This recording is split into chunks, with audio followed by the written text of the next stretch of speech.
Lecture 102। Okay, अच्छा जी, question number 4, page 329, please थोड़ा आहिस्ता। Page 329, question number 4।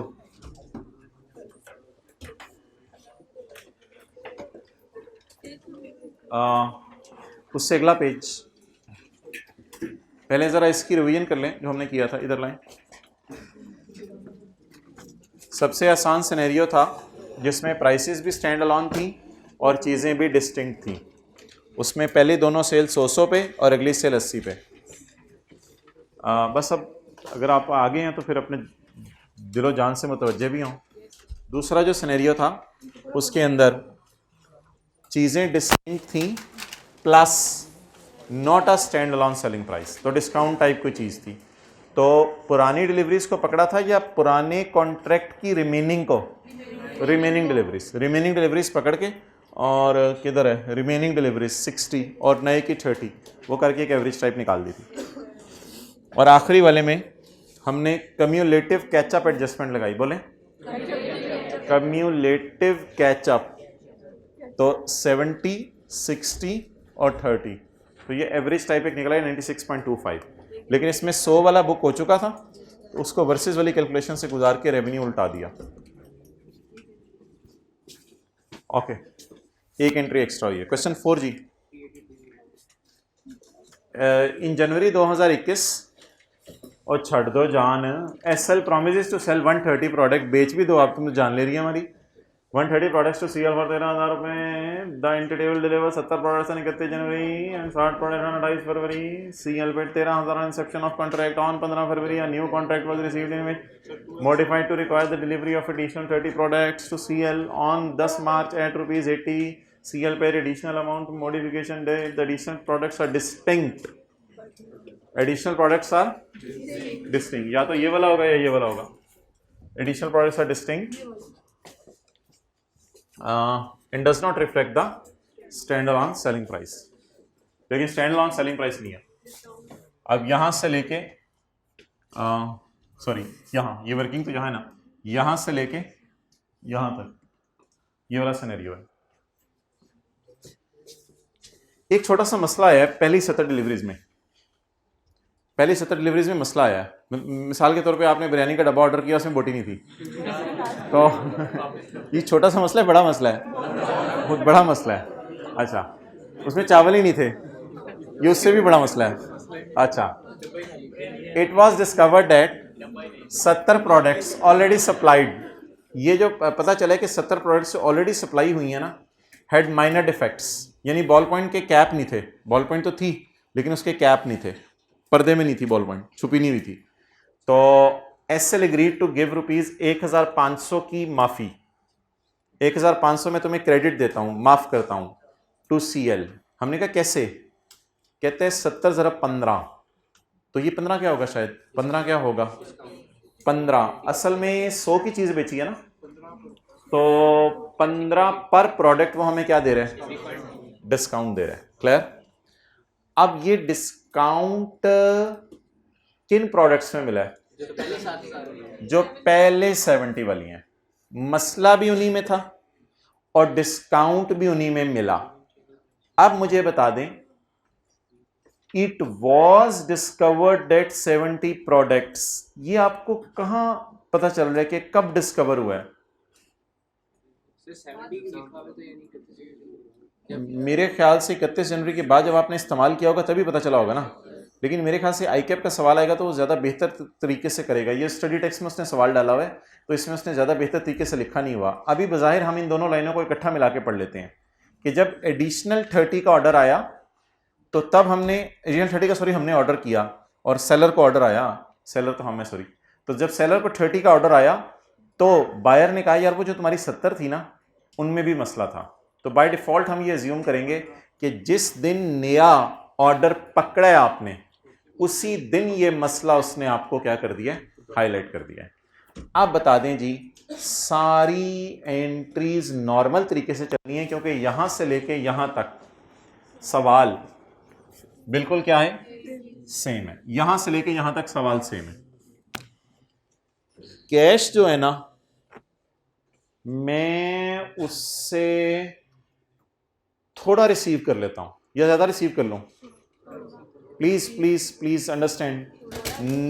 पिछला कैश तो आ चुके ना, या तो कैश वापस करें, तो कैश वापस करने का तो उसने कुछ लिखा नहीं कि the cash is return. Try to understand, बात बड़ी सिंपल सी है। आपने मुझे बताया आपने 70 की सेल कितने पे बुक की है? 100 पे। तो 70 ज़रब 15, उसने फिगर निकाल के दे दी है। 70 ज़रब 15 कितनी फिगर निकाल के दे दी है? 1050। अब वो 1050 पुराने ऑर्डर में आपको जो है वो छोड़ रहे पैसे। अब जब 1050 पुराने ऑर्डर में वो छोड़ रहे पैसे, तो ऐसी सूरत के अंदर मैं इस एंट्री को ज़रा चेंज करने की कोशिश करने लगा जो 15 फरवरी को हुई है। सिर्फ 15 फरवरी की एंट्री को चेंज करते हैं इकट्ठे, जरा खुली सी जगह बना के 15 फरवरी की एंट्री को चेंज करते हैं।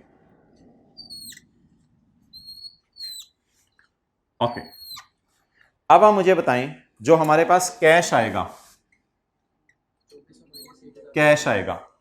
वो कैश जो है वो 2400 तो हमारा बनता था नई डिलीवरी का। कितना? 2400। ये पुरानी डिलीवरी का कैश कितना मुझे माफ हो गया, लेकिन वो तो मैं दे चुका हूं। अब मैं क्या करूं, थोड़ा सा भी अक्लमंद हूं, दुकानदार को कहूं यार नई चीजों के तुम कितने पैसे मांग रहे हो? Please, it is very easy. आप अकाउंटिंग नहीं, बस सीधी सी क्लास में बैठे हुए नॉर्मल सी बातें हो रही हैं। दुकानदार ने नई डिलीवरी के कितने पैसे मांगे? मैंने कहा पुरानी के 1050 वापस। उसने कहा वापस रहने दो, नेट कर लो। जरा कैलकुलेटर पकड़े, कैश निकालें जरा। 2400 माइनस 1000, 1350। कोई मशवरा दें कौन सा अकाउंट एक और रखूं अपने सामने और उस अकाउंट की एंट्री कर दूं और कोई और अकाउंट बैलेंसिंग निकाल दूं। दो अकाउंट अब बच गए, रेवेन्यू और कॉन्ट्रैक्ट लायबिलिटी। हिम्मत करके मुझे बताएं कौन सा अकाउंट पहले मैं बुक कर दूं और फिर बाद में पुराना रेवेन्यू उल्टा दें। पुराना रेवेन्यू क्या कर दें? उल्टा दें। पुराना रेवेन्यू उल्टा दें। कितना रेवेन्यू उल्टाऊं? 1050। और बैलेंसिंग बता दें, आ जाके बैलेंसिंग। रेवेन्यू में डेबिट कर रहा हूं, कैश बढ़ रहा है मेरा, पुराना रेवेन्यू मेरा कम हो रहा है। 1050 पराओ जो क्रेडिट साइड की एंट्री आने लगी है, कॉन्ट्रैक्ट लायबिलिटी कितनी? बैलेंसिंग लिखें इसके साथ 2400। अब ये एंट्री देखें ना आपने, बस वहां देखनी है। अब किताब से जरा मैच करें बस एंट्रीज। अब आप लोगों ने दोबारा सारा सवाल नहीं नोट नहीं करना। अच्छा इधर देखें सारे, ये एंट्री हुई भी है सोल्यूशन में 13,000, डेट भी डली हुई है। अच्छा ये एंट्री हुई भी है सोल्यूशन में, देखें आपने क्यों नहीं देखना सारे ये 7,000 की एंट्री हुई भी है। अच्छा ये वाली एंट्री जरा ढूंढें, इसमें मैंने कैश के आगे नहीं लिखा हुआ था, मैंने किसी और चीज को बैलेंसिंग लिखा है। कैश बैलेंसिंग लिखा है, नहीं छोड़ें आप इसी तरह करें जिस तरह मैंने इधर व्हाइट बोर्ड के ऊपर किया। कॉन्ट्रैक्ट लायबिलिटी को बैलेंसिंग कर दें। बस चीज समझने के कई तरीके होते हैं। जी मैं 1 बाय 1 एक मिनट सवाल लेता हूं, सवाल लेना शुरू करता हूं। ओके इसका बताएं जी। वही इसी तरह सब उसी तरह, सब बाकी नहीं चेंज करना। आप भाईजान 70 में मसला था, कोई नई या पुरानी में, बाकी 60 में इंशाल्लाह मसला नहीं होगा, और जो अगली देंगे उसमें भी मसला नहीं होगा। इनको छिक्के रखे सवाल को, 5600 और 2800 वो सवाल उसी तरह चलाने। अब मैं 1 बाय 1 आपके सवाल लेने लगा हूं, लेकिन यार किसी चीज़ को ना, मैं अगेन कहता हूं पूरी क्लास में किसी चीज़ को सर पे ना चढ़ाया करें। अब सर पे चढ़ा के इस एडजस्टमेंट को, ओ यार जाते हुए ये वाली लाइन जो 2 कराई थी ना, इसकी वजह से मुझे अगली बातें समझ नहीं आ रही। नहीं, पहली तो बात है इसमें परेशान नहीं होना। दूसरी बात, इस एडजस्टमेंट के कितने मार्क्स होंगे सवाल में? कोई बंदा ये एडजस्टमेंट छोड़ भी देगा, ये सारी कैलकुलेशन कर लेगा, ये कर लेगा, ये कर लेगा, ये कर लेगा, ये कर लेगा, कोई एक नंबर उसका आगे पीछे हो जाएगा। चलें फिर हाल डिस्कस करना शुरू करते हैं। आप दुकानदार के पास गए, आपने दुकानदार को कहा यार वो मैंने कुछ नई चीज़ें लेनी है तो उसके पैसे मेरे से रखो, लेकिन यार पुरानी चीज़ तुम्हारी बहुत ख़राब थी। तो उसने कहा यार चलो फिर लाओ दिखाओ। आपने उसे चीज़ें दिखाई, उसने कहा सर आपसे 100 रुपये लिए थे, तो सर आपको 15 रुपये ना मैं वापस कर देता हूँ, आपको 15 वापस कर देता हूँ। माजरत सर ये मेरी गलती थी, बॉल पॉइंट पे कैप लगाना मैं भूल गया था, मेरी गलती थी, मैं आपको ना 15 रुपये वापस कर देता हूँ। हमने कहा अच्छा वो मैंने आपको ना 2400 देने हैं। तो उसने कहा चलो ऐसा करो फिर 2400 तुम मुझे देने हैं और 1050 मैंने तुम्हें देने हैं, तो तुम जेब से कितने निकाल दो? 1350। ये 1350 लेके दुकानदार साइड पे होकर थोड़ा सा रोएगा, ओहो मैंने तो 100 रुपए की सेल बुक की हुई थी और मेरी एग्जैक्ट 15 रुपए से सेल की उल्टी हो गई, तो 15 रुपए से सेल उल्टी होगी। अब ये जो रोएगा उसको मैंने क्या कर दिया? रेवेन्यू डेबिट, रेवेन्यू मैंने डेबिट कर दिया। और बैलेंसिंग किसको डाल दें? कॉन्ट्रैक्ट लायबिलिटी को। क्लियर? तो बस ये किया। ओके। और अगर डेटा टाइप कोई चीज चल रही होती तो फिर डेटा टाइप कुछ चीज कर देते हैं हम कॉन्ट्रैक्ट लायबिलिटी की जगह, लेकिन वो देखेंगे इंशाल्लाह। अच्छा जी, अब हमारे जो अगला कॉन्सेप्ट है that is performance obligation is satisfied over time. Page 358 निकालें। सुना भाई लफ्ज़ परफॉर्मेंस। अच्छा एक मिनट इसकी थ्योरी पढ़ लें, इसकी थ्योरी पढ़ लें यार। अब्दुल्ला को बुलाएं अगर कहीं है तो, अब्दुल्ला को बुलाएं। पेज 325 टाइप 1 गुड्स आर अगर डिस्टिंक्ट, पेज 325 गुड्स डिस्टिंक्ट है और प्राइस क्या है? स्टैंड अलोन, तो treat it as a separate contract. Feel देखें क्या, क्यों सेपरेट कॉन्ट्रैक्ट? पुराने को दोनों को 100 पे रखा है। रेडी? अभी नहीं आया? अच्छा, पुराने दोनों को 100 पे रखा है और इसको क्या लिया है? Separate contract. Additional goods are distinct and price is treated as a termination of existing contract and creation of a new contract। इसको ट्रीट करें, पुराना क्या हो गया? टर्मिनेट, और नया कॉन्ट्रैक्ट क्रिएट हो गया। That is adjustment is made to remaining units of old contract. ये अल्फाज भी याद करें। इसको उसने नाम दिया सेपरेट कॉन्ट्रैक्ट का, इसको क्या उसने नाम दिया है? Termination of existing and creation of new. Feel करें, termination of existing and creation of a new contract. और आखिरी एडिशनल गुड्स आर, आगे प्राइस स्टैंड अलोन हो या ना हो इससे फर्क नहीं पड़ेगा। It is treated as a part of, ये वाहिद एक जगह इसने लफ्ज डाला, it is treated as a part of that is adjustment is made in already recorded revenue of. इसको लिखें कम्युलेटिव कैचअप एडजस्टमेंट, इसका नाम cumulative catch up, cumulative catch up adjustment. Catch up क्या? अच्छा, कैचअप के से नहीं, कैचअप सी से, कम्युलेटिव कैचअप एडजस्टमेंट।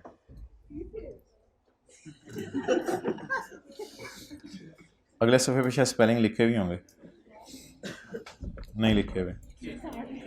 लिखे हुए हैं किस लाइन में? Cumulative catch up.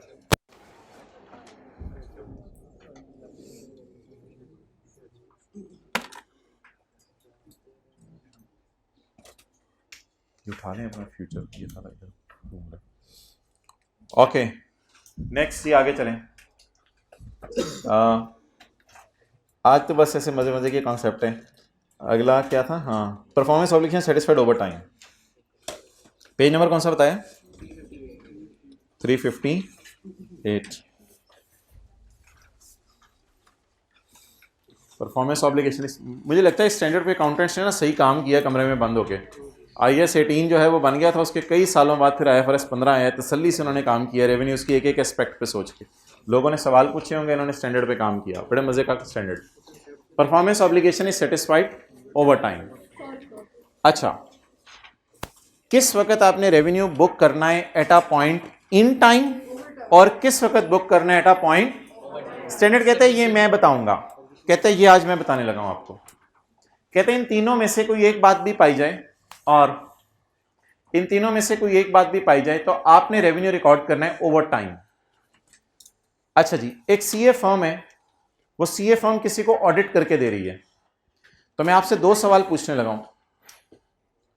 या चलें, कोई जमादार है, कॉलेज वालों को सफाई करके दे रहा है, क्या जैसे जैसे जमादार सर्विस देता जा रहा है वैसे वैसे कॉलेज वाले कंज्यूम करते जा रहे हैं? yes, sir. जैसे जैसे वो सर्विस देता जा रहा है वैसे वैसे कॉलेज वाले कंज्यूम करते जा रहे हैं। अगली मिसाल, अगर कोई बंदा है, वो आता है हमारे पास और आके हमें कहता है कि मोहतरम मैं आपके एम्प्लॉइज की सैलरी की कैलकुलेशन करके दे दिया करूंगा, आप मुझे उसकी तनख्वाह महीने की दे दें। अब वो हमारा एम्प्लॉय नहीं है, कोई इंडिपेंडेंट बंदा है, वो बस हम उसे डाटा ईमेल कर दिया करेंगे, वो हमें कर दिया करेगा। अब जैसे जैसे वो सर्विस देगा वैसे वैसे हम उस सर्विस से फायदा उठाते जाएंगे। जी बिल्कुल, जैसे जैसे वो सर्विस देगा वैसे वैसे हम फायदा उठाते रहेंगे। An entity transfer control of a good or a service over time and therefore satisfies a performance obligation and record revenue over if one of the following criteria is the customer college simultaneously receive and consumes the benefits provided by entity। यार goods कैसे हो सकती हैं simultaneously receive और consume? चलो services तो समझ आता है, गुड्स कैसे रिसीव हो सकती हैं साइमल्टेनियसली रिसीव और कंज्यूम?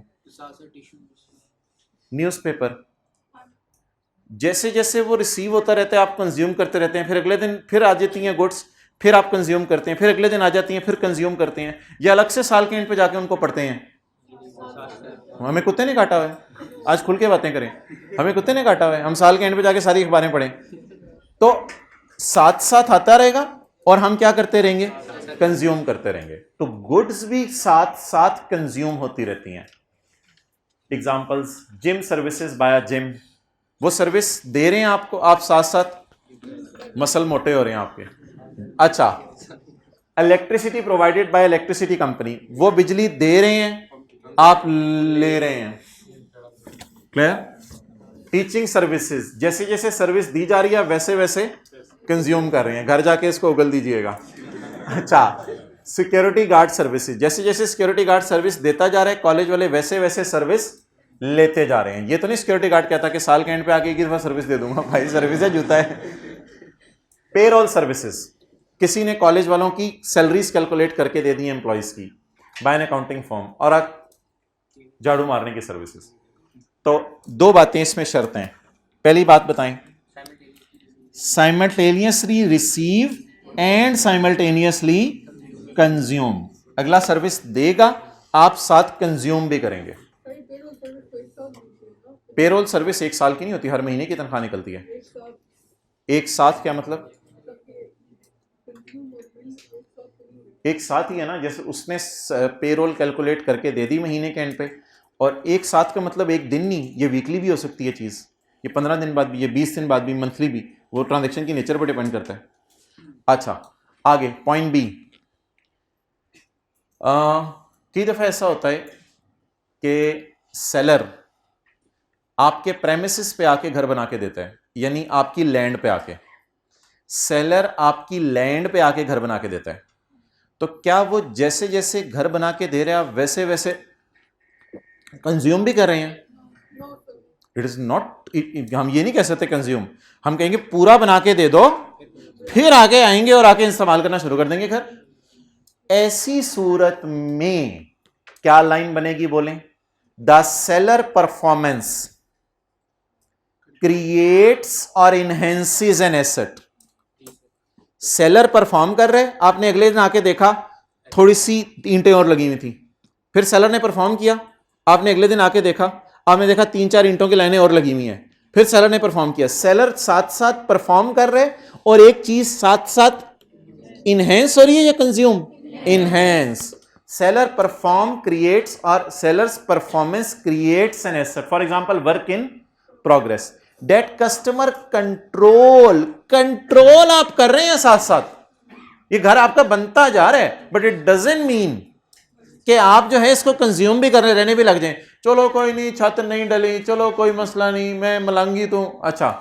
तो the entity's performance create an asset that customer controls as the asset is created, और an entity has entered into a construction contract to build on customer's land and any work in progress arising from entity's performance is controlled by। जैसे जैसे वो काम करता जा रहा है वैसे वैसे हम कंट्रोल करते जा रहे हैं, या कंज्यूम? कंट्रोल, कंज्यूम नहीं। Another example is interior designing at customer premises. आपने आके कहा कि मेरे पूरे घर की इंटीरियर डिजाइनिंग करके दे दो, मैंने घर में उसके बाद शिफ्ट होना है।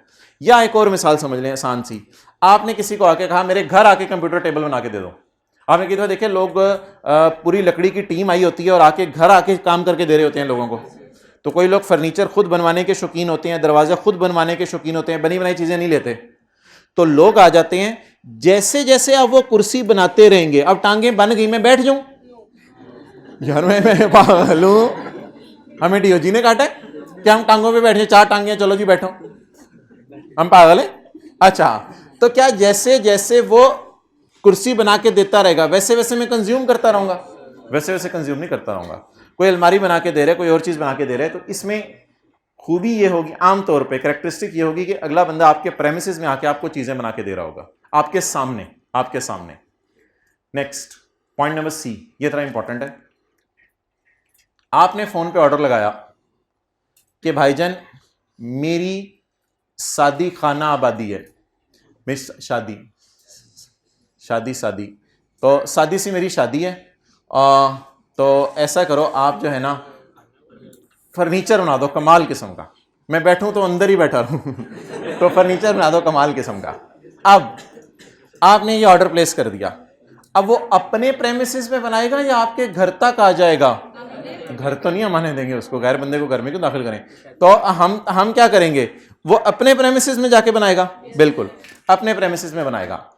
ऐसी सूरत में वो परफॉर्मेंस ऑब्लिगेशन साथ साथ सेटिस्फाई नहीं कर रहा, बल्कि वो मुझे at the point in time चीजें दे देगा। किसी एक टाइम पे आके ना 2 महीने बाद कहेगा सर सोफा तैयार है, आके बैठ के देख लें, फील तो करें। वो बेड पे लेट ज्यादा होगी तो आप वो जैसे जैसे सर्विस दे रहे हैं हम वैसे वैसे कंज्यूम कर रहे हैं? नहीं। क्या एंटिटी की परफॉर्मेंस एक ऐसी चीज क्रिएट कर रही है जिसपे उसकी दुकान पे जाके मेरा कब्जा भी आता जा रहा है? ऐसी चीजों में ना एक फर्क महसूस कीजिएगा, जहां आपके घर आके वो अलमारी और चीजें बना के दे रहे हैं तो बीच में कोई मसला हो जाए हम उसे फारिग कर देते हैं, यार आप जाएं, अब ये कंट्रोल मेरा इन चीजों पे, बाकी मैं किसी से करवा लेता हूं। लेकिन उस सूरत में आप ये नहीं कह सकते कि आधी चीज में उठा के ले आऊं, वो कहेगा सर पूरी चीज की बात हुई है, पूरी चीज एक दफा बनने दें। अच्छा, ऐसी सूरत में स्टैंडर्ड कहता है अगर 2 बातें कॉन्ट्रैक्ट में लिख दो ना तो सेलर फिर समझा जाएगा अपना वादा आहिस्ता आहिस्ता पूरा कर रहे, तो सेलर उस फर्नीचर का रेवेन्यू ओवर टाइम रिकॉर्ड कर ले। आपने 1 दिसंबर को ऑर्डर दिया कि अपने प्रेमिसेस के अंदर फर्नीचर बना दो, उसने कहा सर अगले साल 31 जनवरी तक 2 महीने में मैं आपको डिलीवर कर दूंगा, आप परेशान ना हो। स्टैंडर्ड कहते हैं कॉन्ट्रैक्ट में देखो 2 बातें अगर लिखी हुई है ना तो थोड़ा सा रेवेन्यू सेलर बुक करे 31 दिसंबर को और थोड़ा सा 31 जनवरी को, और अगर वो 2 बातें कॉन्ट्रैक्ट में नहीं लिखी हुई तो फिर सेलर वेट करे, do not record revenue over time, rather record revenue at a point in time. और वो क्या होगा, वो ये होगा कि आप जब आप डिलीवरी कर दो, कंट्रोल ट्रांसफर कर दो, 2 महीने बाद एक ही दफा रेवेन्यू बुक करना। नाउ इट डिपेंड्स कि क्या सिनेरियो चल रहा है। 2 शराइत कौन सी हैं?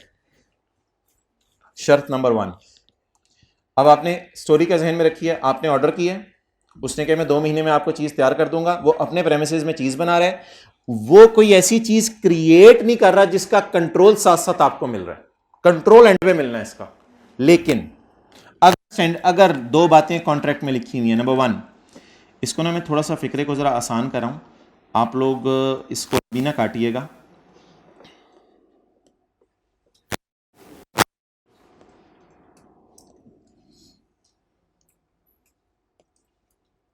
इसमें मैंने इंग्लिश आसान किया और कुछ भी नहीं किया।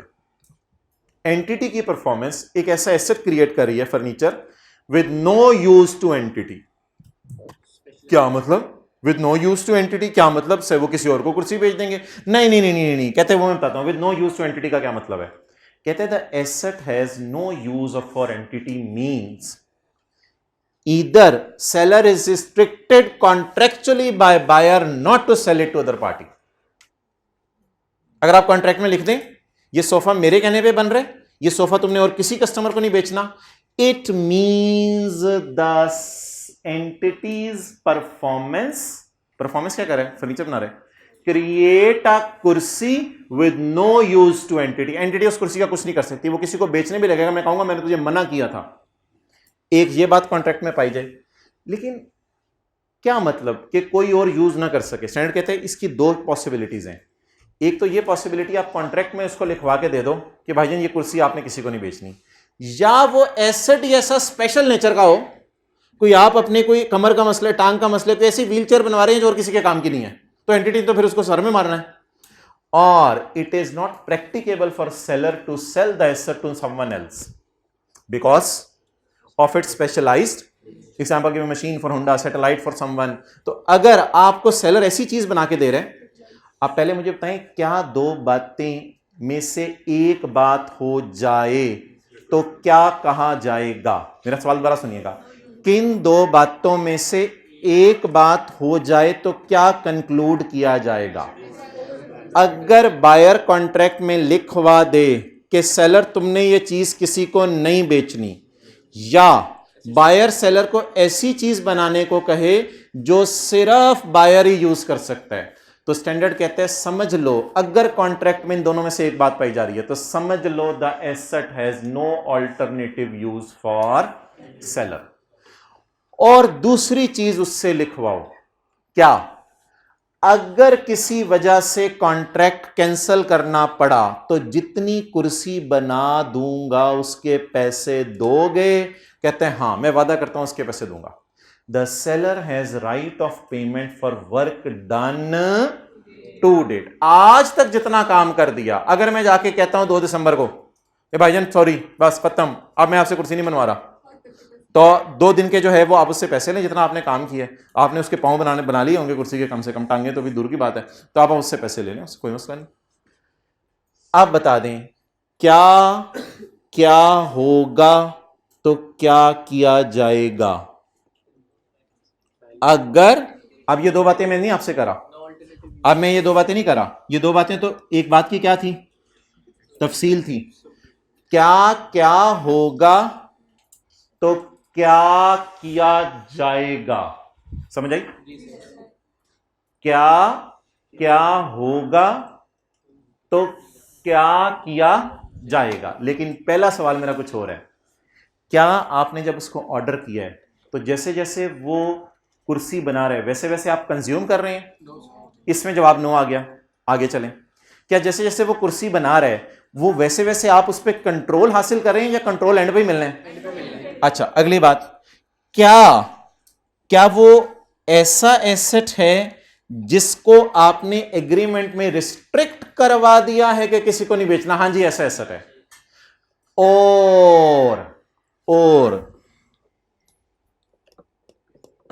और the seller has right of payment for work done to date. और एग्रीमेंट में ये लिखवाओ कि मेरा राइट है कि मैं तुमसे पैसे लूंगा, सेलर लिखवाए अगर क्या हुआ, अगर कॉन्ट्रैक्ट का बीच में कोई मसला हुआ तो मुझे पैसे दोगे।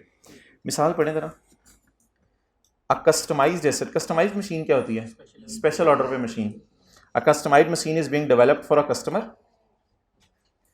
मेरे ख्याल से ये कस्टमर के घर आके तो नहीं बना रहा होगा, हमने प्रेमिसेस में बना के दे रहा होगा ना। मशीन कहाँ कस्टमर के घर आके ये कस्टमर के प्रेमिसेस बना के दे। A customised machine is being developed for a customer and contract specifically prevents the seller to direct the machine to another customer. एक बात पूरी होगी। Also the customer has no right to terminate the contract unless the entity fails to perform its।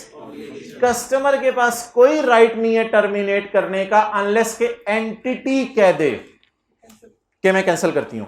और अगर customer ने कह दिया cancel करता हूं, इसमें ये बात फिर छुपी हुई है, उसे क्या देने पड़ेंगे, पैसे देने पड़ेंगे। चलें जी, ये आप दोनों बातें पढ़ लें, पूरे पैसे नहीं जितना काम हुआ है to date. The entity's performance create a कुर्सी, the entity performance creates a kursi with no use to entity and the seller has a right to payment for performance completed to date। आज तक जितना काम हो गया उसका जो है वो आपको मुआवजा मिलेगा। अब ये 3 बातें सुन के होल्ड कर लें, और होल्ड करने के बाद इंशाल्लाह इन बातों को जो है वो हम अप्लाई करेंगे, किसी दिन इन बातों को अप्लाई करेंगे। अच्छा अब मुझे ये चीज बता दें, सर आसिफ ने होंडा को कहा, होंडा यार मुझे ना गाड़ी चाहिए। उन्होंने कहा सर पैसे दे दें, हम बनाना शुरू कर देते हैं, गाड़ी बना देते हैं। सरासी ने कहा मेरे घर आके बनाओगे? मैंने कहा नहीं सर, ज़्यादा हो गई है, इतना ना लगाया करें शुगर। तो हम अपने प्रेमिसेस में ना आपके लिए गाड़ी बनाना शुरू कर देते हैं। आजकल जो मार्केट में नॉर्म चल रही है गाड़ियों की मार्केट की, उसको सामने रख के मुझे तीनों टेस्ट लगाएं। जैसे जैसे वो गाड़ी बनेगी वैसे वैसे सर आसिफ झूठे लेते जाएंगे ना। तो इसका मतलब है कि बज़ाहिर ये पीओ सेटिस्फाइड ओवर टाइम वाला सिनेरियो नहीं लग रहा, लेकिन तीनों बातें जरा मुझे पूछ लेने दें। क्या जैसे जैसे एसेट क्रिएट हो रहा है वैसे वैसे सर आसिफ का कब्जा आ रहा है, या उनके सामने एसेट ही नहीं है? एसेट ही उनके सामने नहीं बन रहा। तीसरी बात, आजकल जो मार्केट में गाड़ियों की नॉर्म चल रही है, शायद आपको अंदाजा हो, क्या उसमें कॉन्ट्रैक्ट्स में ये लिखा होता होगा कि ये गाड़ी मैंने तुम्हें बनवाने को कही है, होंडा सिटी, तुमने किसी को नहीं बेचनी? मेरा नहीं ख्याल ऐसा कोई कॉन्ट्रैक्ट्स में आजकल लिखा जाता है जब आप गाड़ियां लेते हैं। और ऐसा भी नहीं होता, ऐसा तो गाड़ियों के मार्केट में आज तक कभी किसी ने नहीं सुना होगा कि जितनी गाड़ी बन गई सरासी के कहने पे, उस गाड़ी के अंदर जो है वो फिर पेमेंट उतनी करनी पड़ेगी अगर टायर लग गए हैं। ऐसी भी कोई बात नहीं है, ठीक है। तो आमतौर पर जो कॉन्ट्रैक्ट्स हमारे होते हैं ना आजकल रोजाना के, उनमें मेरे ख्याल से अगर एंटिटी अपने प्रेमिसेस में चीजें बना के दे रही है ना, तो ऐसी बातें कॉन्ट्रैक्ट में मुश्किल से ही मिलती हैं। लेकिन अगर कभी कस्टमर अपने कहने पे कोई स्पेशल गाड़ी बनवाए कि उसके अंदर जो है वो ये चीज लगा दो, ये चीज लगा दो, मेरी टांगों का मसला है, मैं बैसाखियां इस्तेमाल करता हूं, ये कर दो, वो कर दो, फिर ऐसी सूरत के अंदर हम कह सकते हैं कि वो अल्टरनेट यूज नहीं होगा एंटिटी का कोई, और entity has a right to payment for performance completed to date. Entity का राइट होगा उस परफॉर्मेंस, लेकिन ये लिखना पड़ेगा एग्रीमेंट में कि अगर सरासिफ आप कैंसिल करते हैं तो आप फिर क्या देंगे? पैसे देंगे, लेकिन ऐसा लिखना पड़ेगा, ठीक है। ये थोड़ा पॉज करो जरा। इन दोनों में से दोनों बातें होनी, ये वही चल रहा है 2। अच्छा ये देखें, ये 3 में से कौन सा सिनेरियो है? एक एंटिटी है सेलर, वो हेल्थ क्लब चला रहा है, उसने देखा कांगड़ी पहलवान ज़्यादा आ रहे हैं आजकल मार्केट में, तो उसने हेल्थ क्लब चलाना शुरू कर दिया। Enters into a contract with a customer for 1 year of access to any of its health clubs. काफ़ी ज़्यादा जिम में, जहाँ मर्जी जाके जिमिंग करो। द कस्टमर प्रोमिसेस टू पे 15,000 per month. How the revenue should be recorded. ये single performance obligation है, वादा तो एक ही है ना, लेकिन आहिस्ता आहिस्ता परफॉर्म करना है। The customer simultaneously receives and consumes the benefit. ये स्टैंडर्ड का पैरा कौन सा जी? Para 35। The customer simultaneously consumes the benefit as it is performed by health club. Consequently, the entity performance obligation is satisfied. हमारा conclusion क्या है? हमारी performance obligation Aahista Aahista satisfy हो रही है जब फौरन उसके मसल बड़े हो गए। आहिस्ता आहिस्ता फौरन कांगड़ी पहलवान सही हो गया नहीं। अच्छा, इसमें बेहतर क्या है? Best measure of percentage of completion. Percentage of completion कैसे निकाल लें? कहते कोई जरूरत नहीं, बट टाइम बेस पे निकाल लो, जितना आपने स्ट्रेट लाइन बेस पे। अगर 2 महीने का रेवेन्यू 30,000 है तो 1 महीने का 15,000 है, लेकिन ये एक ही महीने का 15 दिया हुआ है तो बस। अच्छा, एक एंटिटी एक कॉन्ट्रैक्ट में एंटर हुई है to provide monthly payroll processing services to a customer. हर महीने क्या कैलकुलेट करके देगी उनको? उनके एम्प्लॉयज की सैलरीज। एम्प्लॉयज की सैलरीज ऑर्गेनाइजेशन को पता नहीं होती, ये क्यों लोगों से निकलवाते हैं? नहीं, एम्प्लॉयज की सैलरीज ऑर्गेनाइजेशन को पता होती हैं। कॉलेज वाले इसलिए किसी बंदे को पैसे देके सैलरीज निकलवाते हैं कि कोई बंदा एब्सेंट होता है, किसी बंदे ने जो है वो एक्स्ट्रा काम किया होता है, बोनस, ओवर टाइम, काफ़ी सारी कैलकुलेशंस करनी पड़ती हैं। 1 साल तक हर महीने, बोलें 1 साल तक हर महीने सर्विस देनी है। The promised payroll processing services are accounted for as a single performance obligation. ये सिंगल वादा है। वादा क्या है? सिर्फ वादा तो एक ही है ना, क्या कैलकुलेट करके देनी है? Payroll salaries. The performance obligation is satisfies over time. Reason paper में क्या लिख के आएंगे? Because customer simultaneously receives and the best percentage is time based. जितना टाइम आपने काम करके दे दिया उतना रेवेन्यू बुक कर लो। ओके, अगला जी क्या कॉन्सेप्ट है? Okay, cost to obtain contract. ये तो चीज़ें जल्दी जल्दी सिमट रही हैं। कॉस्ट टू ऑब्टेन कॉन्ट्रैक्ट, जी बताएं।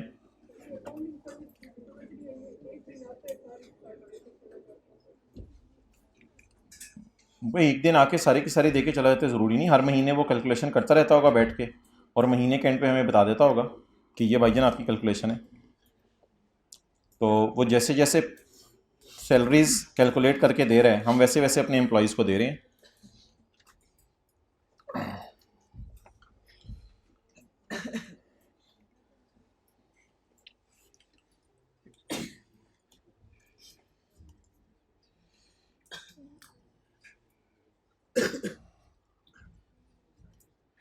ये ना थोड़ा सा गड़बड़ होगी।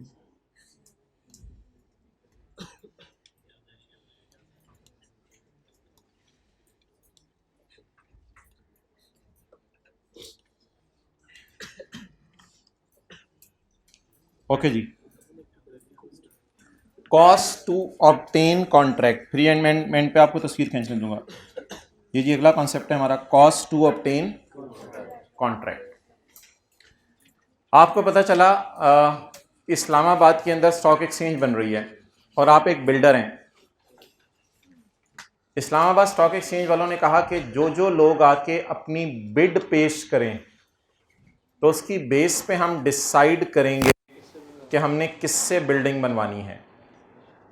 आप सेलर हैं, आपके दादा अबू के परदादा भी हमेशा से बिल्डिंग्स बनाते रहे हैं। आप भी बिल्डर थे, आप भी बिल्डिंग बना रहे हैं, आपका साल का तजर्बा है। अब आप इस तजर्बे को लेकर एक सफ़ा बनाएंगे जिसमें उनको बताएंगे कि हमारे ख्याल से आपके प्रोजेक्ट पे इतना जो है वो खर्चा आएगा, हम आपसे इतना रेवेन्यू चार्ज करेंगे और ये आप हमें ऐसा करें कि 15 करोड़ रुपये आप हमें दे दें तो हम ये रेवेन्यू इंशाल्लाह हम ये बिल्डिंग आपको बना के दे देते हैं। आप सेलर हैं, आप इस्लामाबाद जाएंगे, यहाँ से जाने का 2-3 हज़ार रुपया तो लग ही जाएगा, अपनी गाड़ी पे जाएंगे तो 5-6 हज़ार लग जाएगा, तो ट्रैवलिंग कॉस्ट आपकी इनकर होगी।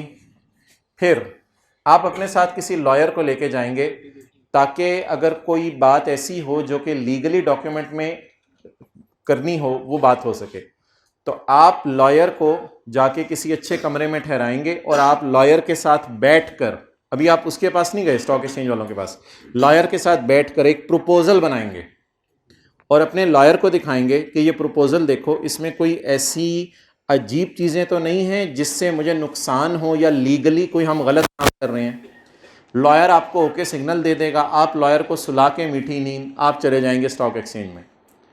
और स्टॉक एक्सचेंज वो एक और ख़र्चा भी हुआ है रात रहने का। आप चले जाएंगे स्टॉक एक्सचेंज जाकर आप जो है वो अपने सेलर, प्रॉपर्टी डीलर समझ लें या जो बिल्डिंग्स बना के देता है, आप अपने 2 बंदों को साथ लेके गए होंगे जिनमें बातें करने की इस्तेदाद है। तो आप प्रपोजल सामने रखेंगे उनके और प्रपोजल सामने उनको रखेंगे, कहेंगे भाई ये हमारा प्रपोजल है, अब आप बता दो आपने ये बिल्डिंग हमसे बनवानी है या नहीं। वो जो आप अपने एम्प्लॉयज़ को साथ लेके जाएंगे उसे कहते हैं sales staff, marketing staff, advertisement staff. वो स्टाफ जो है ना कन्विंस करने की कोशिश करेगा, MBA इस टाइप का कोई होगा बंदा, वो कन्विंस करने की कोशिश करेगा कि आप डील हमें दे दो। जब डील आपको मिल जाएगी तो आप बाहर निकल के उन लोगों को कमीशन देंगे अपने स्टाफ को कि वेल डन, मैं आपको इनकरेज करने के लिए कमीशन देता हूं, आइंदा भी अगर ऐसी डीलें आप मुझे लेके देते रहे तो मैं आप दोनों को कमीशन दूंगा। वो आपके एम्प्लॉयज होंगे। अब सवाल ये होगा कि आपने बतानी है इस पूरे डेटे में 4 कॉस्ट। नंबर 1 जाने का खर्चा, एग्रीमेंट लॉयर से बनवाने का खर्चा, रात रहने का खर्चा और कॉन्ट्रैक्ट विन करने के बाद कमीशन देने का खर्चा। अब मैं आपके सामने एक उर्दू का फिक्रा बोलने लगा हूं, अभी आप लोगों ने अंग्रेजी नहीं पढ़नी। अगर कॉन्ट्रैक्ट ना मिलता तो ये कॉस्ट ना होती। मिसाल दें, अगर कॉन्ट्रैक्ट ना मिलता तो ये कॉस्ट ना होती। कमीशन सिर्फ 4 में से 1 सिर्फ कमीशन। अगर कॉन्ट्रैक्ट ना मिलता तो आप अपने एम्प्लॉयज को कमीशन ना देते। अगली बात, अभी और कुछ नहीं पढ़ना आपने। अब आप मुझे बताएं कॉन्ट्रैक्ट मिलता या ना मिलता ये कॉस्ट फिर भी होती। सोचें, कॉन्ट्रैक्ट मिलता या ना मिलता ये कॉस्ट फिर भी होती। अगर आपको वो कहते कि भाईजान हमने आपको कोई पैसे नहीं देने और हम आपसे कोई काम नहीं करवा रहे, बात खत्म, आप जाएं, हम किसी और से बनवाएंगे, ये तो बहुत महंगी आप हमें बना के दे रहे हैं, तो हमारे खर्चा वो भी ज़ाया हो जाता, हमारा सारा का सारा अकोमोडेशन का खर्चा भी ज़ाया हो जाता और लॉयर की फीस भी ज़ाया हो जाती। लेकिन हम वो कॉस्ट फिर पे ना करते हैं, कमीशन वाली। क्लियर? ये जो कॉस्ट है ना, अगर आप लोग अभी ये लफ्ज़ ना पढ़ें, अगर कॉन्ट्रैक्ट ना मिलता तो ये कॉस्ट ना होती। कौन सी? Example, commission to sales staff on winning contract. Contract मिलता या ना मिलता, ये कॉस्ट फिर भी होती कौन सी? Travelling cost, bid preparation, bid होती है offer, bid preparation cost, lawyer fees for preparing bid, या अकोमोडेशन, रात रहने का खर्चा, वहां खाना खाने का खर्चा, जो भी आपके खर्चे आए। अब ये लफ्ज देखें नीचे वाले डिस्कशन से अगर मैच कर रहे हैं तो फिर मैं आगे चलता हूं। ये ना एक्स्ट्रा कॉस्ट आपको पड़ी है, किस वजह से पड़ी है? आपकी खुशी से पड़ी है, आप खुशी से बर्दाश्त करेंगे, ये नहीं कि खुश नहीं होंगे, लेकिन मैं एक लफ्ज बोल रहा हूं, एक्स्ट्रा कॉस्ट आपको पड़ी है, एक्स्ट्रा। और इसको एक्स्ट्रा कॉस्ट नहीं कह सकते, मिलता या ना मिलता, ये कॉस्ट होनी थी। अब इन दोनों की ट्रीटमेंट, इसको हम कैपिटलाइज किया करेंगे, क्योंकि ये जो कॉन्ट्रैक्ट विन करके हमने एम्प्लॉयज को बोनस वगैरह दिया है, ये जो भी उनको जो है कमीशन दिया है, इस कॉस्ट को इसलिए कैपिटलाइज करेंगे कि इससे फ्यूचर में रेवेन्यू अर्न होना है। इससे क्या अर्न होना है? माना कि इससे भी रेवेन्यू अर्न होना था, लेकिन ये कॉस्ट होनी ही होनी थी, चाहे आप विन करते या। दोनों की ट्रीटमेंट बता दें।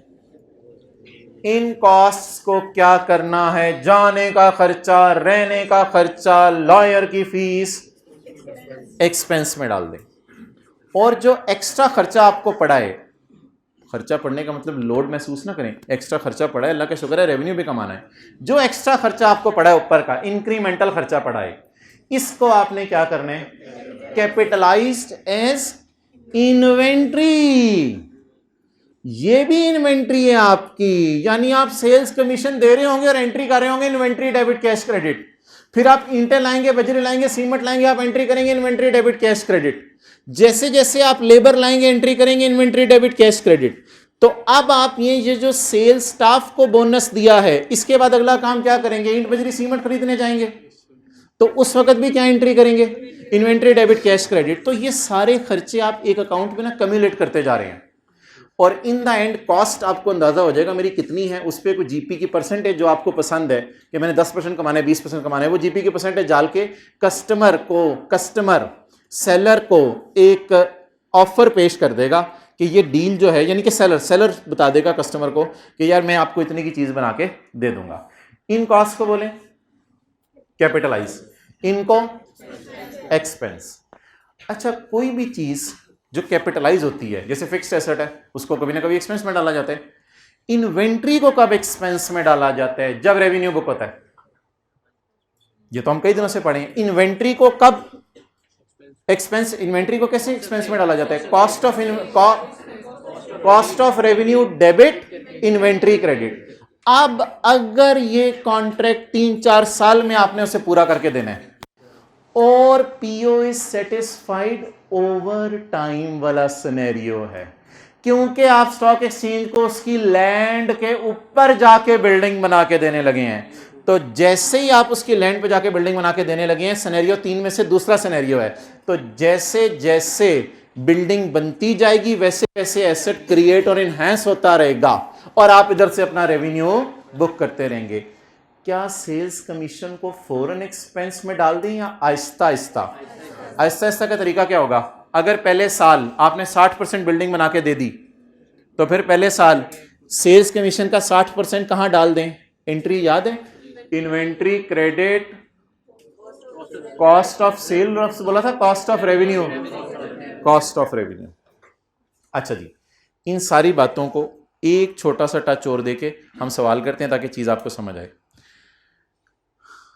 अगर आपने परफॉर्मेंस ऑब्लिगेशन 2-3 सालों में सेटिस्फाई नहीं करनी और आपने उसे 2-3 महीने में कोई छोटा सा कमरा बना के दे देना है, मेरा नहीं ख्याल फिर इसको कैपिटलाइज करें, capitalize as inventory and record as an expense.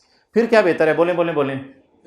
फिर इसको record as an expense if PO is satisfied in, अगर 1 साल के अंदर अंदर कर देने, या अगर आपको दिल चाह पेपर में फिर लंबा काम कर लीजिएगा, पहले इन्वेंट्री बना लीजिएगा, फौरन सारा खर्चे में डाल दीजिएगा, तो वही बात होगी। इसको पूरा खर्चे में कब डालना है? बोलें। हालांकि मैं कह रहा हूं कैपिटलाइज करना है, खर्चे में कब डालना है? जब कॉन्ट्रैक्ट की लाइफ 1 साल से कम हो। और आखिरी बात, इनमें से हमने उसको फ़ोन किया, लाहौर चलने से पहले, लाहौर से इस्लामाबाद हम जा रहे हैं, इस्लामाबाद जाने से पहले हमने फ़ोन किया, या ट्रैवलिंग कॉस्ट आपसे लेंगे। स्टॉक एक्सचेंज वालों ने कहा अच्छा ठीक है, बाकी कोई कॉस्ट नहीं। हमने कहा हाँ ठीक है, बाकी कोई कॉस्ट। कहते हैं, हमने कहा ये आपसे लेंगे, ये आपसे लेंगे, ये आप पे डालेंगे। स्टैंडर्ड कहता है ठीक है, कैपिटलाइज कर दो, इसको भी कैपिटलाइज कर दो।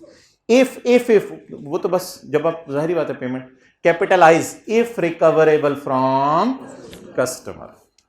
तो अब दो बातें होगी, इसको जनरल रूल किस में डालना है, लेकिन कभी कभी जब आपने वादा कितने अरसे में पूरा कर देना, 1 साल के अंदर अंदर, इसको आमतौर पे, लेकिन अगर अगले से मुंह खोल के और लालची बन के अब अगले को कहीं नहीं मुझे दो ये पैसे, और अगला भी मान जाए, फिर ऐसी सूरत में capitalised if recoverable from customer. तस्वीर खींच लें, मैं इंशाल्लाह लगा भी दूंगा। ये कॉन्सेप्ट का नाम क्या है, कॉस्ट टू ऑब्टेन कॉन्ट्रैक्ट।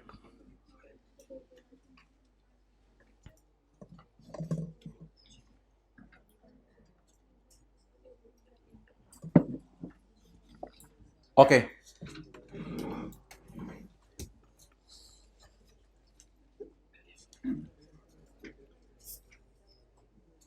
अब इसकी एग्जांपल्स करना शुरू करें।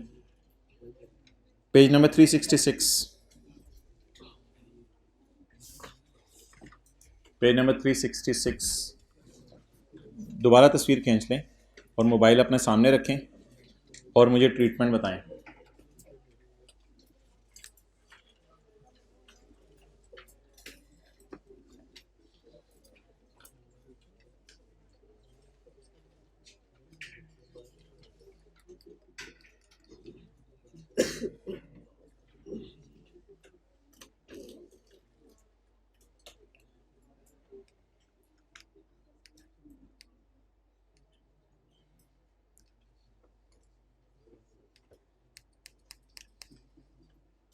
ओके जी,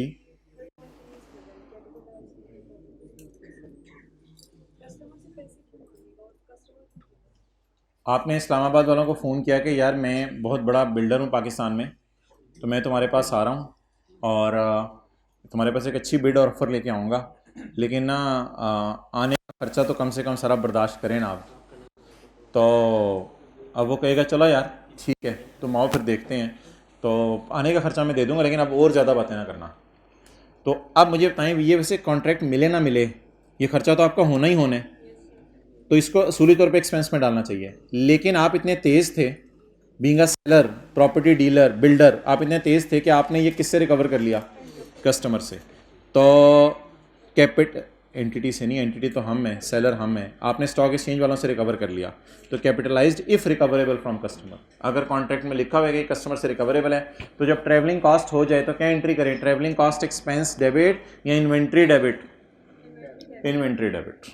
ओके चलें, ये इन्वेंट्री डेबिट इस तरह की चीज़ें छोड़ें, सवाल करते हैं, सवाल पढ़ें। Page 366, x limited, page 366। क्या कॉन्सेप्ट है जी हमारा, कॉन्ट्रैक्ट की cost, obtaining contracts, page 366। Cost might be incurred in obtaining contract. अच्छा एक चीज़ हमारे सिलेबस से निकल गई है, कॉस्ट इन फुलफिलिंग कॉन्ट्रैक्ट। बाद में ईंट बजरी सीमेंट भी तो लगानी है ना, cost in fulfilling contract syllabus से निकल गई है। और अब अगले सफ़े पे आए, इसकी वजह से ये सारा जो पढ़ाया जाता था कॉस्ट टू, हाँ, फुलफिल कॉन्ट्रैक्ट, ये अगले सफ़े पे सारा ख़त्म हो गया। किताब में ना भी होता तो कोई मसला नहीं था, अब देख के काट रहे ज़्यादा खुश हो रहे हैं, पता नहीं कौन सी खुशी है। अच्छा जैसे पिछले बाकी सारे सफ़े याद हो गए ना, तो ये अमोर्टाइजेशन भी ख़त्म हो गया हुआ है, लेकिन इसकी एग्जांपल देख लेंगे अगर करनी हुई तो। नहीं एग्जांपल्स इसकी की नहीं, अमोर्टाइजेशन ही तो हम कर रहे हैं, वो पिछले दिनों में जो रेवेन्यू, कॉस्ट ऑफ रेवेन्यू, वो सारा इससे ऐसे खर्चे में चीज़ों को डाल लें। और आगे आए, इम्पेयरमेंट, पेज नंबर 371। अमोर्टाइजेशन भी काट दें, लेकिन एग्जांपल्स तो मैंने कोई भी नहीं अभी काटने को कहा, एग्जांपल्स देखेंगे कि काटनी या नहीं काटनी। वैसे भी ज़्यादा काटा ना करें किताब से चीज़ों को, हाथ दोगी यार, चले।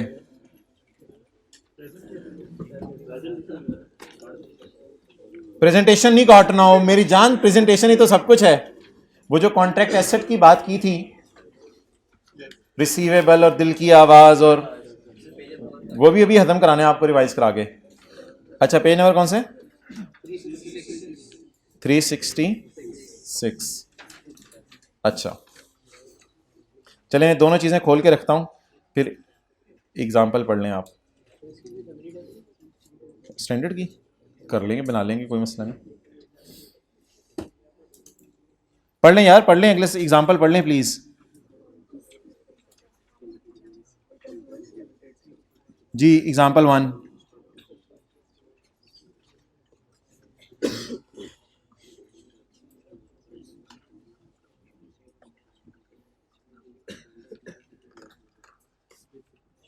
X Limited wins a competitive bid. Wins a bid. Wins, जीत गए हैं। Wins a bid to provide consulting services to a new customer. मशवरे देने हैं इन्होंने। The contract life is 3 साल। अब मुझे बताएं, जो स्टाफ को आप कमीशन देंगे जीतने पे, उसके बदले 3 साल तक आपको क्या आएगा? रेवेन्यू आएगा। 3 साल तक फायदा आएगा। लेकिन स्टाफ को कमीशन कब देने? ये आपको कोई, ये जो स्टाफ को दी गई पेमेंट है, ये आपको कोई इंटेंजिबल टेंजिबल टाइप चीज नहीं लग रही? हाँ, मैं इन्वेंट्री कह रहा हूं, वो छोड़ें, ये कोई आपको टेंजिबल इंटेंजिबल टाइप चीज लग रही है ना? स्टाफ को जब आपने विन करने पे कमीशन दे दिया, तो इससे कितने साल तक फायदा उठाने? 3 साल तक इसके बदले रेवेन्यू कमाते रहेंगे। X Limited incurred the following cost to obtain the contract. अब कॉस्ट टू obtain कॉन्ट्रैक्ट दो किस्म की होती हैं, incremental, not incremental. Commission to sales employees for winning the contract, it is capitalized and then recorded as expense over the period PO is satisfied. लेकिन फिलहाल ऐसा ना करें, फिलहाल बस सी लिख लें। इसको क्या करना है?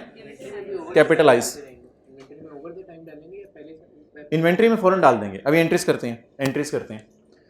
यार, एक्सटर्नल लीगल फीस कोई पे किया है, ड्यू डिलीजेंस होता है कि जरा हमारा एग्रीमेंट देख लो कि प्रॉपर बने या नहीं। ये कंसल्टेंसी सर्विस है for bid preparation. What is bid?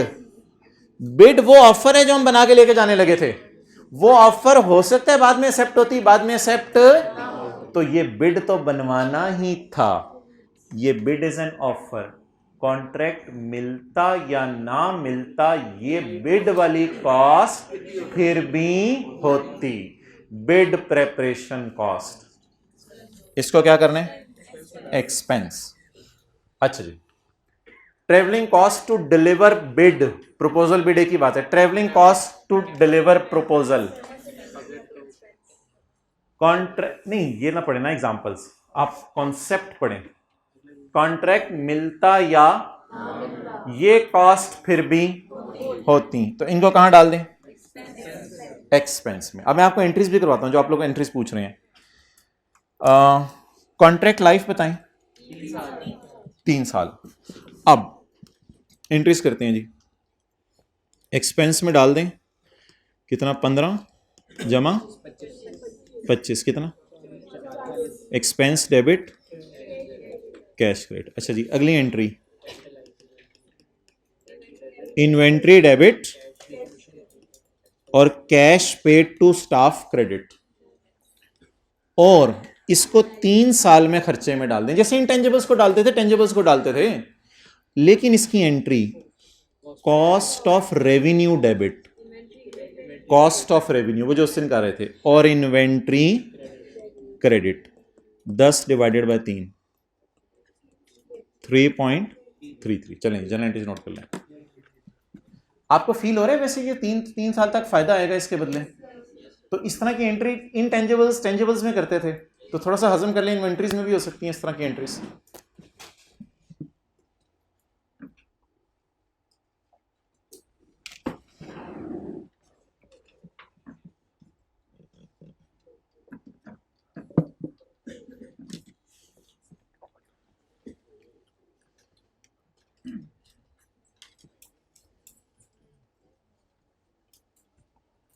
Okay, थोड़ी सी इंग्लिश पढ़ते हैं इसकी।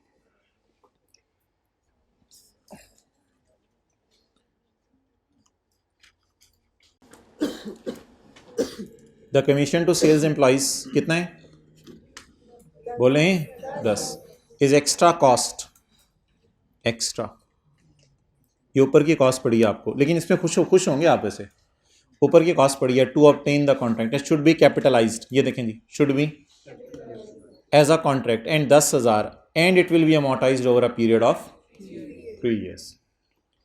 The external legal fees and traveling cost are not, तो पेपर में सवाल के लिख के होना, it is incremental, it is to obtain the contract because they have been incurred regardless of whether contract मिलता या ना मिलता। ओके, अब आप लोग एंट्रीज कर दें। अगला सवाल आपके सामने मैं खोल रहा हूं, आप लोग अभी सफ़ा ना खोलें, आप लोगों ने पहले एंट्रीज करनी है। पेज नंबर 707 मैंने खोल लिया, मुझे एंट्रीज करके दे दें। चलें जी, 2-3 मिनट लें। पता नहीं हमने इस्लामाबाद गए हैं या लंदन गए हैं, मुझे तो ये नहीं पता चला, सवाल ही नहीं मौक रहा। आसान आसान सी चीज़ें, एक्सपेंस और कैपिटलाइज लिखते रहें साथ साथ। अच्छा, निकाल लें पेज बेशक।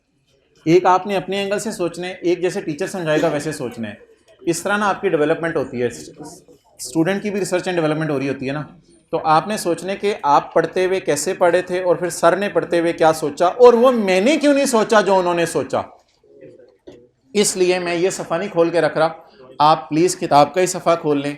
मैं ये सफ़ा खोल रहा हूँ 707। इन्वेंट्री के कॉस्ट में क्यों ऐड कर रहे हैं?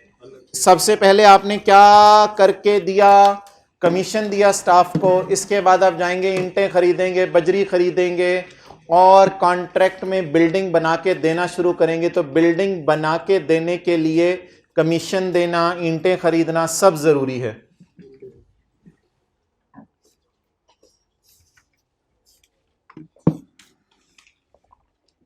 प्लीज सवाल पढ़ें अच्छे अच्छे बच्चे।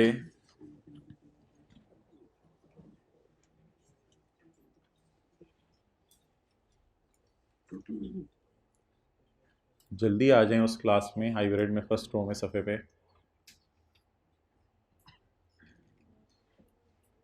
अपनी अपनी बुक की तरफ देखें।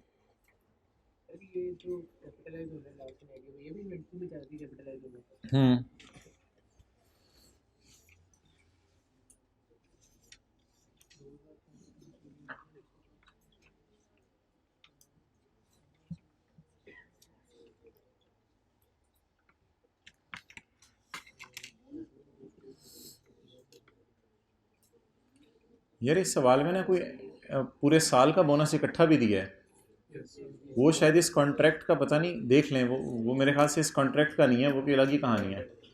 सोच लें उसका क्या करना है। एक ऐसी चीज़ भी सवाल में दी है जो जनरल नॉलेज अप्लाई करके सोचें। हाँ बस स्पेंस में डाल। चलें जी। Q builder signed a contract on 2 January for construction of a house for a customer in 5 years। कितने सालों में घर बना के देने? अगर कॉन्ट्रैक्ट विन कर लिया तो फिर 5 साल तक हम घर बना के देते रहेंगे और 5 साल रेवेन्यू बुक करते रहेंगे। The performance obligation is satisfied over time. शायद हम उसके प्रेमिसेस में घर जाके बना के दे रहे थे, जैसे जैसे हम घर बना रहे थे उसके सामने एक एसेट क्रिएट हो रहा था और इनहेंस हो रहा था, जिसको वो कंट्रोल करता जा रहा था।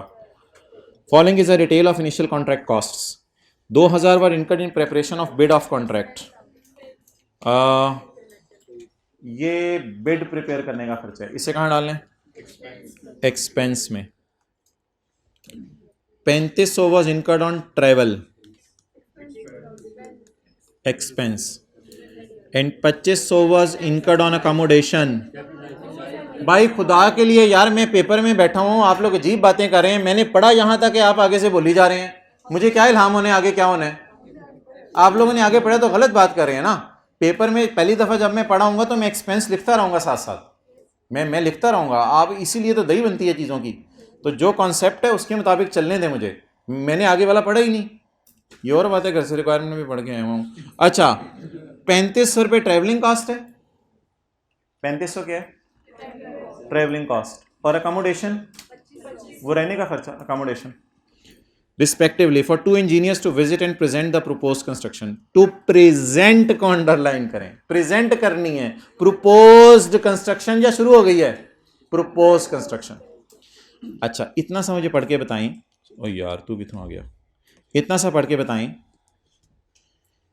उर्दू वाला फिक्रा। ये जो दोनों कॉस्ट नजर आई हैं, कॉन्ट्रैक्ट मिलता, ये कॉस्ट फिर भी होती, इसलिए मैंने इनको एक्सपेंस में डाला है। ओए जबरदस्त। The customer had agreed to pay for the accommodation expenses even if the contract is, कौन से वाले? अकोमोडेशन खाली, अकोमोडेशन भी और ट्रैवलिंग भी, या सिर्फ अकोमोडेशन? तो छोटा सा करके मैं पेपर में इसको, ये तरीका था, ये मैं कह रहा था कि मैं कैसे पढ़ूंगा और आपने कैसे पढ़ना है। आगे चलें। ₹4000 paid as commission to sales representative for winning the contract, for winning the contract. अगर कॉन्ट्रैक्ट ना मिलता तो ये कॉस्ट ना होती। इनको क्या कर दें? Annual sales bonus for paid to employ. ये जो एनुअल सेल्स बोनस होता है ना, ये पूरे साल की परफॉर्मेंस की बेस पे होता है, ये इस कॉन्ट्रैक्ट की वजह से नहीं है। इसको तो फारग करें ना, इसको सीधा कहाँ डाल दें? एक्सपेंस में। अब एंट्रीज ना नीचे मैं थोड़ा पुराने तरीके से की हुई हैं, अब आपको नए तरीके से करवा रहा हूँ। एक्सपेंस सारा इकट्ठा करवा दें पहले मुझे। 2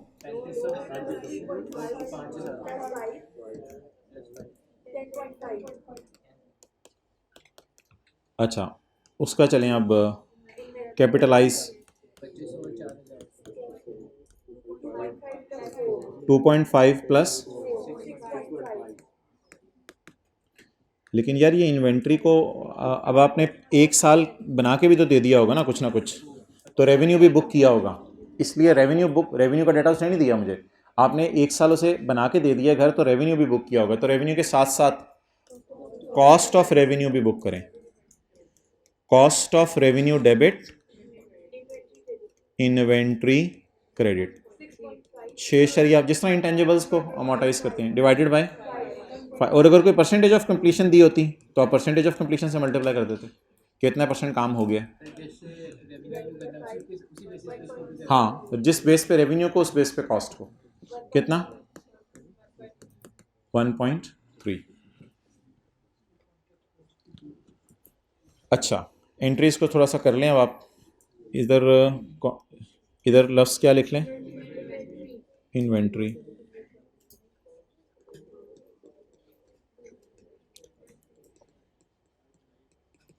एक एंट्री मुझे और बता दें जो डेटा नहीं दिया हुआ, रेवेन्यू की। कैश डेबिट, रेवेन्यू की जो भी फिगर होगी डिवाइड बाय 5, क्योंकि कॉस्ट को 5 सालों में खर्चे में डाल रहे हैं, तो रेवेन्यू को भी 5 सालों में, खर्चे में नहीं डालना रेवेन्यू को 5 सालों में, तो इनकम बना लेंगे। रेवेन्यू को 5 सालों की कोई नहीं बोला था, मैं ऐसी 7th सेंस बोली थी कि शायद कोई बोल दे। जज्बात से खेला तुमने हमारे ठाकुर, खड़े हो जाओ। अच्छा, क्या रह गया यार आगे? अच्छा, ओहो, रिलैक्स हो जाएं। सर्विसेज वाला एक सवाल है और पास पेपर का क्वेश्चन है, ये आसान सा है। अच्छा जी, ओहो हो हाथों में। अच्छा मोहतरम,